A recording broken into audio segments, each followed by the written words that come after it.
Well, right now the United States has approximately 100,000 troops in Europe.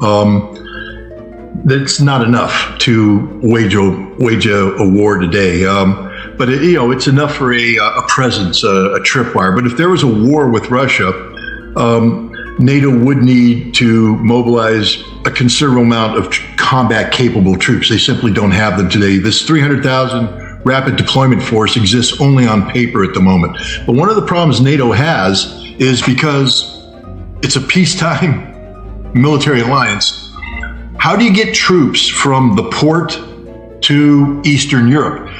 All the NATO logistics that existed in the past got troops from NATO ports or NATO airfields in Western Europe to Germany, which was the front line. West Germany was the front line with East Germany, the Soviet Union, etc. But now that the NATO has expanded to the Russian frontier with Poland, the Baltic states, Czech Republic, Hungary, Romania, there isn't infrastructure to support this, and there's insufficient troops in. We used to have 300,000 troops in Europe and could deploy another 250, 300,000 within 10 days. Today we have 100,000 and we don't have the ability to surge forces in. And so any reinforcement to take place is we'd be bringing troops over on ships. They'll arrive in ports. One of the big ports they would arrive would be in Hamburg or Antwerp. Previously, they'd get off the ports and ride on German highways to a German front line. Now they have to cross borders. NATO hasn't figured out how to move troops from one nation to the next, how to do customs clearance, how to avoid bottlenecks. 2, none of their highways or bridges have been reinforced to handle large-scale military movement. So even once they allowed it to happen, the infrastructure would collapse. 3, there's no redundancy, meaning that if there's one bridge over the river that you got to get your army over and the Russians blow up that bridge, you don't have a plan B. D, how do you get troops that you can get them to Poland, but how do you get them to Romania? How do you get them to Finland now that Finland joined? And so what NATO's doing now, they just did an exercise for instance, in Norway, landing a couple hundred American and Finnish and Norwegian Marines. And they wanted to get them to Finland, to get them from Norway over the mountains, down through Sweden, up into Finland to the front line. They realized the infrastructure doesn't exist. So if Russia was to go to war with Finland, NATO couldn't reinforce Finland, even though they promised them they could. So they have to spend money now building superhighways, new bridges, port facilities, and then they have to plan. What happens when Antwerp no longer exists because the Russians took it out? Where do you land? What's your plan B port? And this is what this plan is right now. NATO is saying, we can't do this, so we have to come up with a plan to do it. The bad news is it makes it look like NATO and Russia are going to war. You know what the good news is, Jimmy? They can't do it. It's too expensive. Is that to scare us? So what? Yeah. So has Putin been threatening to go to war with these smaller countries? Putin has been saying the exact opposite. All Putin has done is defeat NATO and their proxy, Ukraine, in Ukraine. Putin has humiliated NATO. The defeat of NATO's technological superiority. You remember when the Leopard tank was the magic weapon? Yeah. But they found out that it burns? The Abrams was the magic tank. Oh, it burns too. There's no such thing as a magic weapon. All the weapons that the West thought would give it the technological edge over the Russians don't. HIMARS, that multiple launch rocket system, it uses a GPS guided warhead. The Russians jam it. The HIMARS doesn't hit what it's supposed to hit. The same thing with ATACMS. It gets jammed. There are no magic weapons, and this has humiliated NATO. And the other thing NATO realizes, and General Cavoli, who's the U.S. commander of ground forces, said, NATO had never imagined the scope and scale of the violence taking place in Ukraine. They weren't prepared to suffer the casualties for the sustainability factors. And so what's happened is that NATO realizes it can't fight the Russians, that the Russians have the better army, the better way of doing this. And so NATO now is screaming. They have to turn to their taxpayers and say, you got to pump up hundreds of billions of dollars now to rebuild our military. And the taxpayers are saying, why? Why are we going to do that? Well, because the Russians are threatening to invade. The Russians aren't threatening to invade. All Russia's done is beat NATO in a war that NATO started. So why then would this? Why? So it says revealed.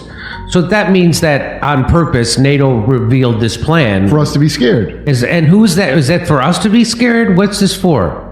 Well, I think the reality is somebody in NATO went, this is insane, and they revealed it because, remember, this is just paper. These are just words. Those 300,000 troops don't exist. They haven't recruited them yet. They haven't trained them yet.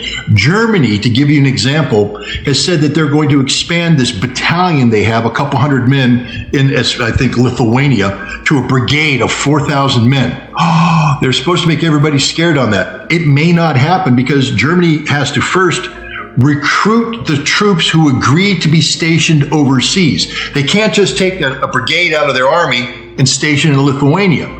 The Constitution prohibits that. So they have to recruit 4,000 Germans who agree to be stationed overseas. And then they have to equip them, which means they have to build new tanks and armored vehicles, except they can't because America blew up the Nord Stream pipeline, which brought in the cheap gas, which allowed the steel plants to produce steel. Those steel plants had to shut down because they can't afford to produce steel.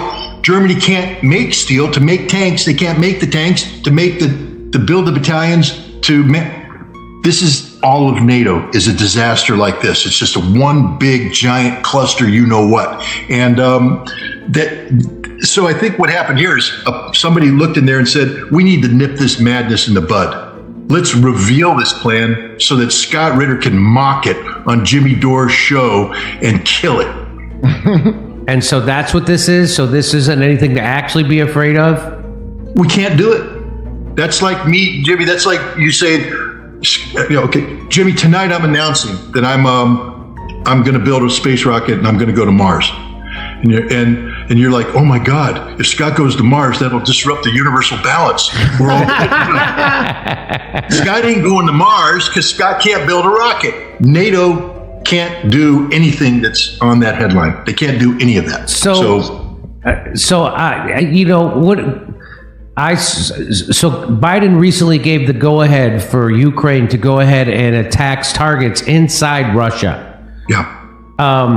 Is that actually a major escalation? And I saw Medvedev kind of hint that this could turn nuclear. Is that also something we should worry about?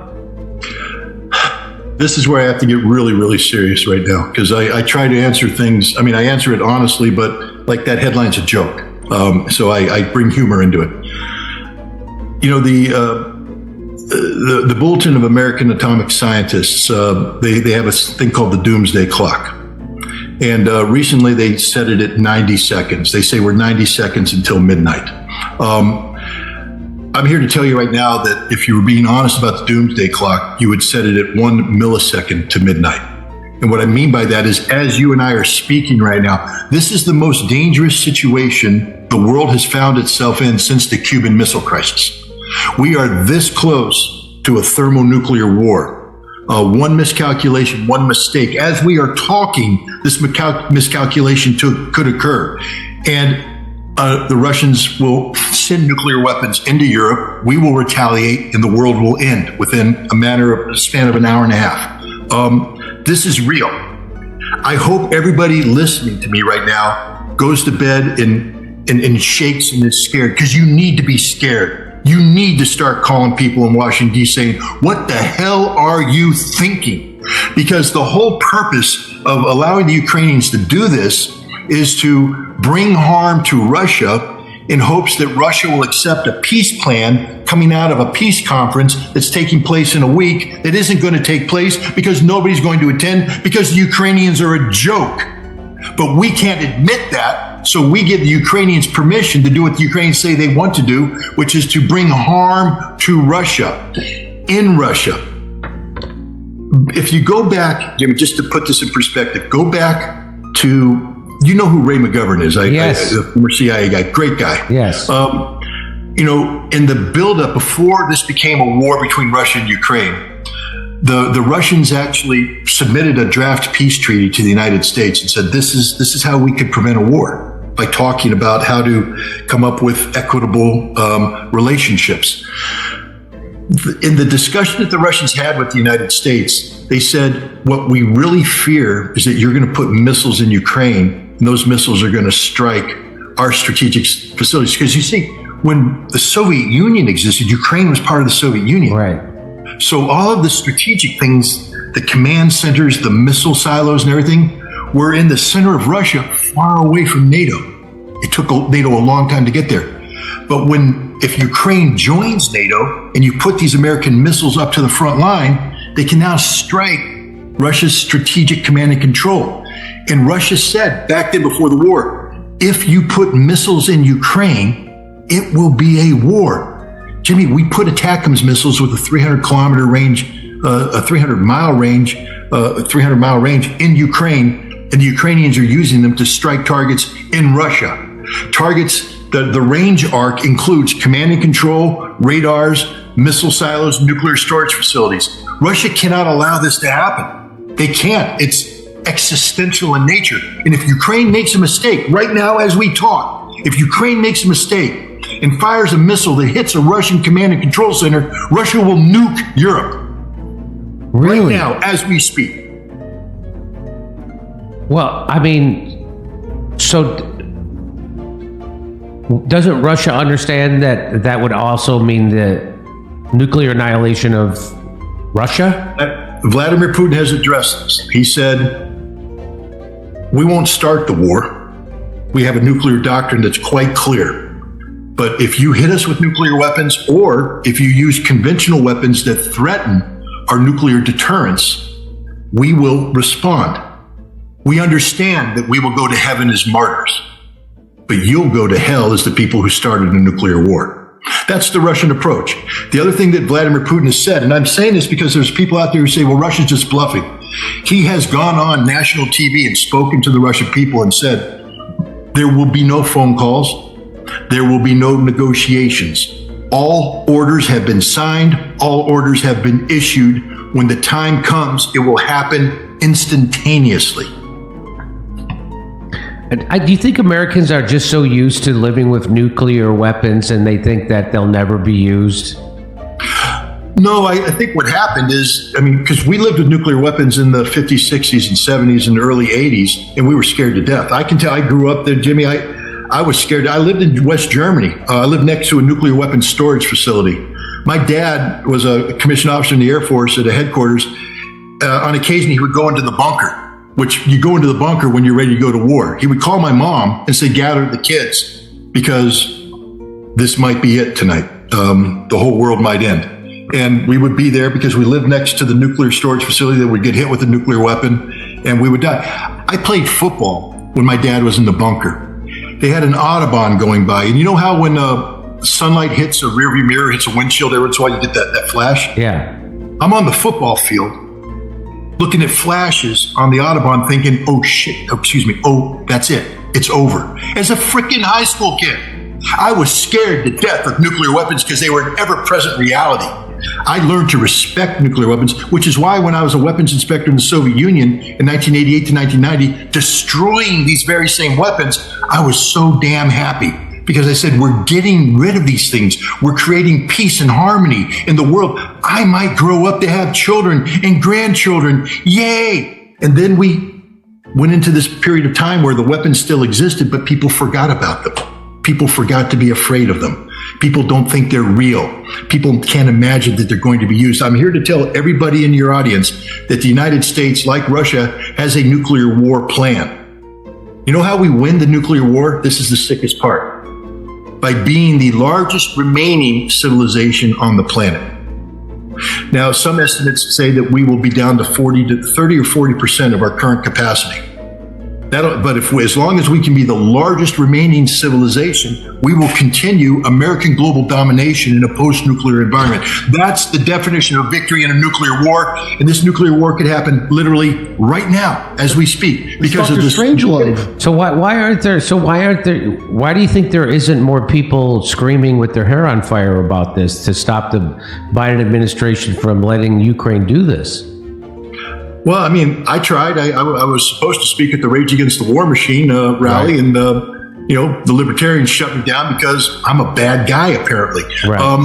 I've been screaming till I'm blue in the face. The problem is, again, I'll just be honest, the anti-war movement in America is so fractured. They just can't get along. They're a bunch of hippies that, have their own, they want their own slice of the pie, and they just can't agree. In 1982, in June of 1982, the anti-war movement put 1 million people into Central Park to protest against nuclear weapons and to protest in favor of arms control. Ronald Reagan, the crazy, communist-hating Republican president from hell, he's the guy that signed the Intermediate Nuclear Forces Treaty, Jimmy. He's the guy that sent me to Russia to get rid of those weapons. He was influenced by 1 million Americans marching in Central Park. Why can't we get 1 million Americans marching in Central Park today? Why, on this survival, the very survival of our nation, of the world, why can't we motivate all these people out there to realize that any other cause you have is meaningless if the world ceases to exist? When we first came up with the nuclear war plan, John F. Kennedy was the first president to be briefed on it. It was called the Single Integrated Operation Plan, or SIOP. He went to the Pentagon to get briefed on it. When the Pentagon briefed him that the plan was to destroy the world, to keep America, then Kennedy turned to his advisor and said, and we call ourselves the human race. And then he screamed at the guys. He said, this is insane, literally insane. You can't ask me to push the button to destroy the world. You have to give me options. Then he was assassinated. When Lyndon Johnson became president, he was briefed on it. You know what his response was? This is insane. You can't ask me to destroy the world. You have to give me options. But the Pentagon only has one option: destroy the world. They pretend to have other options. They've briefed every president up during the Cold War on that. Every single president, including Ronald Wilson Reagan, said, this is insane. You have to give me options. And then the Cold War ended. And then we forgot about nuclear war. We forgot that there was this plan there. And then George W. Bush, after 9/11, said, we can never allow this to happen again. We have nuclear weapons. Find a way to make them relevant again. And now we lived in an environment where there was no more Soviet Union. We didn't have a threat. And so we started to use our nuclear supremacy as a way of leveraging global power.